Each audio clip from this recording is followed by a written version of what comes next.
भगवन नाम जप एक ऐसा माध्यम है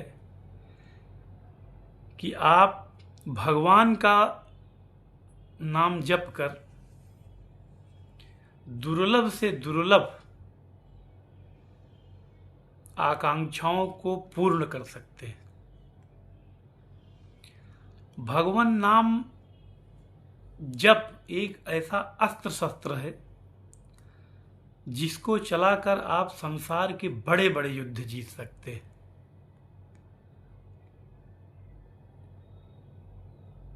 कलयुग की सबसे बड़ी साधना भगवन नाम है। भगवान का नाम जपते जाइए, बड़े बड़े युद्ध जीतते जाइए। वस्तुतः हमें रणक्षेत्र में ही है, जन्म से लेकर मृत्यु पर्यंत हम नित्य नए युद्ध लड़ते। जब हम बच्चे होते हैं अर्थात जन्म लेते हैं,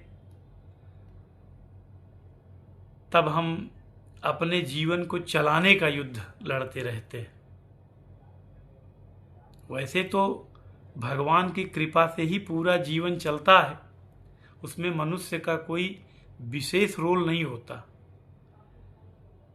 कब जन्म लेता है, कब बड़ा हो जाता है, युवा होता है, फिर मध्य आयु में जीता है, फिर वृद्धावस्था को प्राप्त हो जाता है, लचर हो जाता है, फिर एक दिन मृत्यु को प्राप्त हो जाता है। किंतु इन चारों सोपानों में हम सदैव युद्ध की भूमिका में रहते हैं। जब हमारा जन्म होता है तब हम अपने जीवन की लड़ाई लड़ रहे होते हैं, माँ के दूध पर निर्भर होते हैं। वहीं से हमें भगवान की कृपा प्राप्त होती है। गर्भ में रहकर हम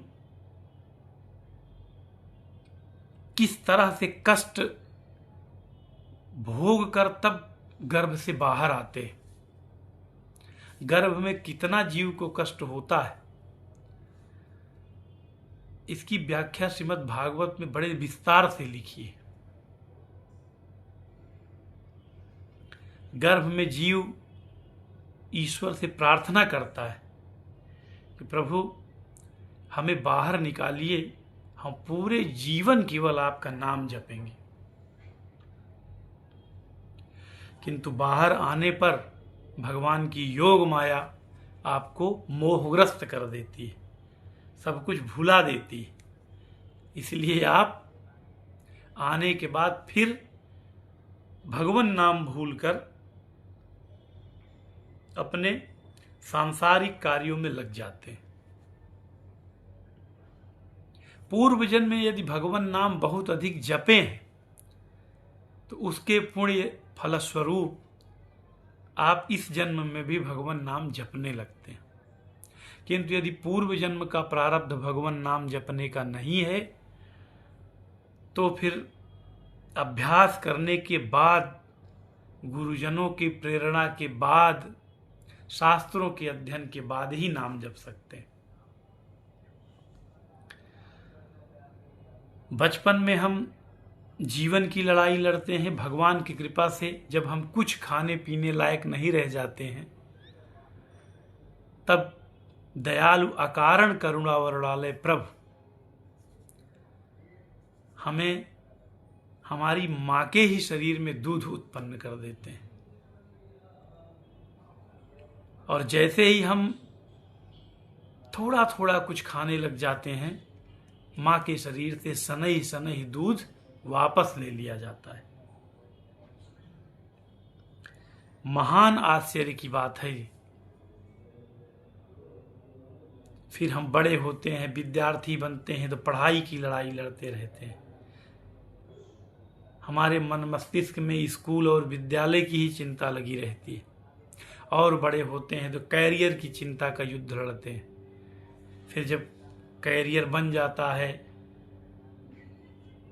नौकरी आदि प्राप्त हो जाती है, या जिस जीविकोपार्जन के साधन को प्राप्त कर लेते हैं, तो 60 वर्ष तक जब तक हम कार्य करने लायक रहते हैं तब तक जीविकोपार्जन की लड़ाई लड़ते रहते हैं।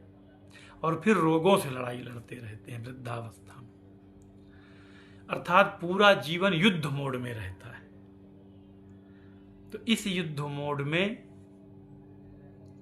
जो उपदेश भगवान श्री कृष्ण ने अर्जुन को गीता में कहा था कि युद्ध लड़ते रहिए और हमारा नाम स्मरण करते रहिए, ठीक वही सूत्र हमें अपने जीवन में भी, हम सदैव अर्जुन हैं और हमारे भगवान हमारे साथ हैं। तो भगवान नाम स्मरण करते हुए पूरी दिनचर्या में कम से कम 10,000, 5,000, 15,000, 20,000 नाम भगवान के हमें जपने चाहिए। तो नाम जपे कैसे? तो नाम जपने का सबसे सीधा एवं सरल उपाय श्री विष्णु सहस्त्रनाम स्तोत्र है।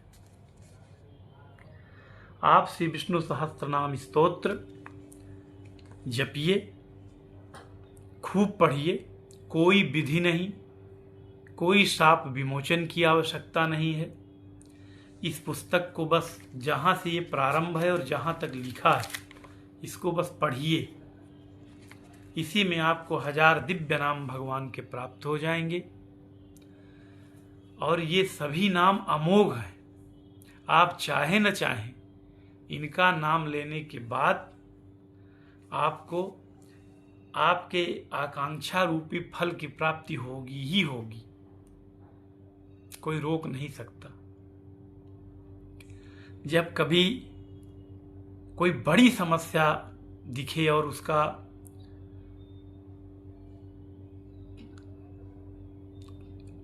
तो उसकी तैयारी दिखे और उसकी लड़ाई के लिए आप कहीं जा रहे हो,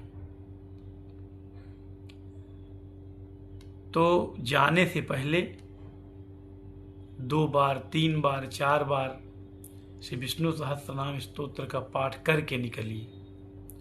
मान लीजिए कोई ऐसा वाकया है कि किसी से आपको बात करनी है और बात करने के पहले आप मन में डर रहे हैं कि फला व्यक्ति से हमें बात करनी है और यदि मेरी बात नहीं माना तो इसके बाद सिर्फ युद्ध है और कोई विकल्प नहीं। तो ऐसी स्थिति में पहले बात करने से पहले अकुताइए मत। निश्चिंत होकर एक पाठ 1000 नाम, 2 पाठ 2000 नाम, 3 पाठ 3000 नाम खूब सप्रेम ऐसे मानिए कि भगवान बैठे हैं और विष्णु सहस्त्र नाम से उनकी स्तुति कर रहे हैं। और करके जब 3000 दिव्य नामों की पूंजी प्राप्त कर लीजिए, फिर फला व्यक्ति को फोन लगाइए। तो हो सकता है जो आपके मन में डर हो कि ये काम नहीं होगा, अचानक दैव की कृपा से विष्णु सहस्त्र नाम के औरा से सामने से बड़ा अच्छा उत्तर मिले। इस संसार में यदि विजय प्राप्त करना है और सुखी रहना है, निष्कंटक जीवन जीना है, तो आप अपने जीवन शैली में अधिक से अधिक श्री विष्णु सहस्त्रनाम स्तोत्र, दीक्षा मंत्र, अपने गुरुदेव भगवान द्वारा प्राप्त दीक्षा मंत्र को भी कहीं से कमजोर मत कीजिए। बहुत विलक्षण मंत्र है, बहुत शक्तिशाली मंत्र है, उसे भी खूब जपा कीजिए। और सही समय पाकर खाली समय में अधिक से अधिक श्री विष्णु सहस्त्रनाम स्तोत्र का पाठ किया कीजिए। ये दोनों दिव्य महामंत्र आपको सभी समस्याओं से मुक्त भी करेंगे और पूरा जीवन बिना किसी चिंता के बिताएंगे। वो सारे सुख आपको प्राप्त होंगे जिनकी आपको आकांक्षा रहती है और जो आपके लिए आवश्यक, क्योंकि भगवान भी समझते हैं कि आपको कितना देना है जिसमें आप संभाल सकें, पागल न हो जाएं। इस संसार में भगवत भजन, भगवान नाम कीर्तन के अलावा यदि इससे हटकर यानी भगवत विमुख होकर, भगवत भजन विमुख होकर आप कुछ भी प्राप्त करना चाह रहे हैं तो लगेगा अवश्य आपको कि थोड़े दिन मिल गया, लेकिन पार नहीं हो पाएंगे। पार पाने के लिए और पूरा जीवन सुखी बिताने के लिए जीवन में कभी हृदय विदारक घटना न घटे, अत्यंत कष्ट न हो, जित देखिए उधर परिवार में सुख ही सुख दिखे, आपको आध्यात्मिक सुख दिखे, तो इसके लिए आपसे विष्णु सहस्त्रनाम स्तोत्र और दीक्षा मंत्र खूब जपें। श्री राधे।